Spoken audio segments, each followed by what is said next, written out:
आज विजु जनता दलर प्रार्थी भाव सुभाषिनी साहू आज नामांकन पत्र दाखल करने जाऊँच खैरा दुर्गा मंडपुर एक विराट पटुआर आज बालेश्वर अभिमुखे ग्रस्त कर सहित महिला युवक छात्र एवं समस्त पंचायतर 59 गोटी पंचायतर नेतृमंडली मैंने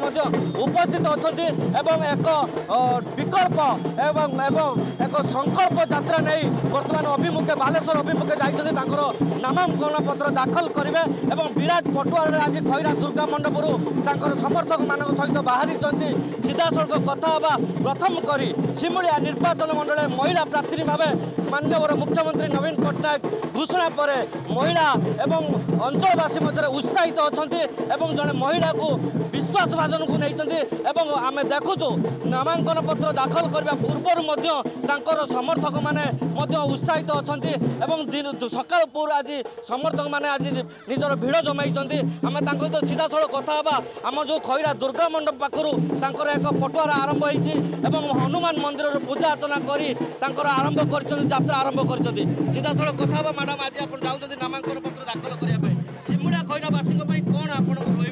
बर्तमान आभिमुख्य कौन रहा आगुरी भी कही आसी मोर खैरा सिमुलिया निर्वाचन मंडली मोर प्रत्येक जनता मोपाई भगवान भाया मुझे सब बेले रखी आ सुनार संसार गढ़ी आर प्रत्येक समस्या गुड़ी मुझे समाधान करी आते बेले भी मत डाके मुझे उपस्थित रही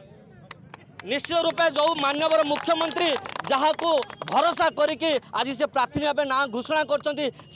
भरोसा को अतुट रखिए और सिमुलिया खैरा को एक सुनार निर्वाचन मंडली करने प्रतिश्रुतिबद्ध अच्छी आम सहित कथा जड़े अच्छा जे स्वामी जी कि बर्तमान सी राजनीति की जी गुटी चालना करुँच शशि कुमार साहू सहित भी कथा सी दीर्घ 15 वर्ष धरी ये संगठन को बजाई रखी नेतृत्व में आज शह शह कर्मी मैंने एकजुट होती एक सुनार सिमुलिया गठन करने भूमिका रही सीधा सड़क कथा आज सिमुलिया खैरावासी कौन उपदेश रहा बहुत दिन पर सिमुलिया खैरावासी सेवा कर मौका मिली ए जीत हम निश्चित हम आज मोर धर्मपत्नी सुभाषिनी से जड़े त्यागी निष्ठापर और शाकाहारी से भगवान को बहुत विश्वास करती आम स्वामी स्त्री जन आमको निर्वाचित हेले आम अंतिम श्वास पर्यंत निस्वार्थपर भाव आम सिमुलियावासी सेवा करूँ निश्चित रूपे समस्त आशा भरोसा विश्वास रही निश्चित रूपे सिमुलिया से विजय हेबे एवं जुड़ी शंकर मतदान करने सी समस्त आह्वान कर आम अच्छा महिला संगठन अच्छा महिला नेत्री जड़े अच्छा सहित कथा से महिला मानक आज एकजुट कर नामांकन पत्र दाखल करवा मुख्यमंत्री को षष्ठ थर मुख्यमंत्री भाव नवीन पट्टनायक को बसाइबा और सिमुलिया सुभाषिनी साहू को विधायिका रूपे देखा सी अंटा भिड़ी सहित कथा आप आज जाऊँ नामांकन पत्र दाखल करने